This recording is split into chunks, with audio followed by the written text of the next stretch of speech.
लोकसभा चुनाव में किन किन के नामों पर मोहर लग सकती है। कई नाम निकलकर सामने आ रहे हैं। हालांकि जो बड़े चेहरे थे जिन्होंने विधानसभा चुनाव में हार का सामना करना पड़ा था, उन चेहरों पर भी बीजेपी दांव खेल सकती है। अब बात करें राजेंद्र राठौड़ की। राजेंद्र राठौड़ को तो चूरू के तारानगर से उतारा गया था, लेकिन उनको हार का सामना करना पड़ा। कद्दावर नेता है, बीजेपी भी जानती है कि सदन में लगातार कांग्रेस को घेरते हुए नजर आए हैं। ऐसे में जो है राजेंद्र राठौड़ को भी मैदान में उतारा जा सकता है। इसके साथ साथ ही सतीश पुनिया, जो कि प्रदेश अध्यक्ष के पद पर भी रहे, विधानसभा चुनाव में भी उतरे। आमेर विधानसभा चुनाव से उनको हार का सामना करना पड़ा, तो ऐसे में उन पर भी दांव खेला जा सकता है। अब बात करें सबसे बड़े चेहरे की, वसुंधरा राजे की। वसुंधरा राजे जो है विधानसभा चुनाव में नाखुश चल रही थी। लगातार केंद्रीय नेतृत्व और उनके बीच वार्ता का दौर भी चल रहा था, लेकिन जिस तरह वसुंधरा राजे को साइडलाइन किया, उनके गुट के नेताओं को टिकट नहीं दिया गया, तो ऐसे में वसुंधरा राजे की नाराजगी भी साफ तौर पर देखने को मिल रही है। तो ऐसे में वसुंधरा राजे को भी कहीं ना कहीं झालावाड़ से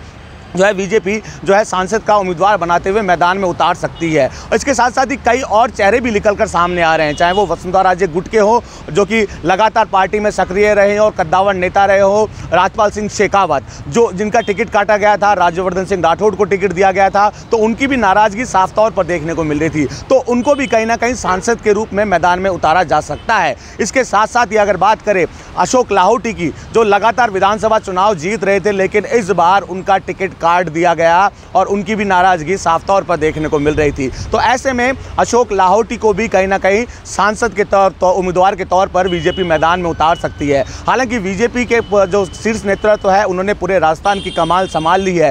राजस्थान में मुख्यमंत्री भजनलाल जो भी एक्शन लेते हैं, उसकी मोहर केंद्र नेतृत्व की ओर से लगती है। अब लोकसभा चुनाव पास में आ गए हैं, तो ऐसे में किन किन के चेहरों पर दांव खेला जाएगा, क्योंकि इस बार नए चेहरों को मैदान में उतारा गया था, अनुभव को तवज्जो नहीं दी गई। मंत्रिमंडल का विस्तार हुआ, उसमें भी अनुभव को इतनी तवज्जो जो है नहीं दी गई थी। अब लोकसभा चुनाव पास में है, ऐसे में बीजेपी जानती है कि अनुभव को तवज्जो देनी होगी। तो ऐसे में कई नाम निकलकर सामने आ रहे थे, वसुंधरा राजे हो, राजेंद्र राठौड़ हो, इसके साथ सतीश पुनिया हो, राजपाल सिंह शेखावत हो, अशोक लाहोटी हो, और कई और नाम भी निकलकर सामने आ रहे हैं जिनको हार का सामना करना पड़ा था। तो ऐसे नामों पर जो है बीजेपी मोहर लगा सकती है। इसके साथ साथ ही आरएसएस लॉबी से आने वाले नेताओं को भी मैदान में उतारा जा सकता है, क्योंकि जिस तरह का परिवर्तन विधानसभा चुनाव में बीजेपी की ओर से किया गया था, आरएसएस लॉबी से आने वाले गोपाल शर्मा, बाल मुकुंदाचार्य को मैदान में उतारा और जीत दर्ज करी। तो अब लोकसभा चुनाव में भी कहीं ना कहीं ऐसे ही चेहरों को उतारने की कोशिश यूं कहें कि बीजेपी की ओर से की जा रही है, केंद्रीय नेतृत्व की ओर से की जा रही है।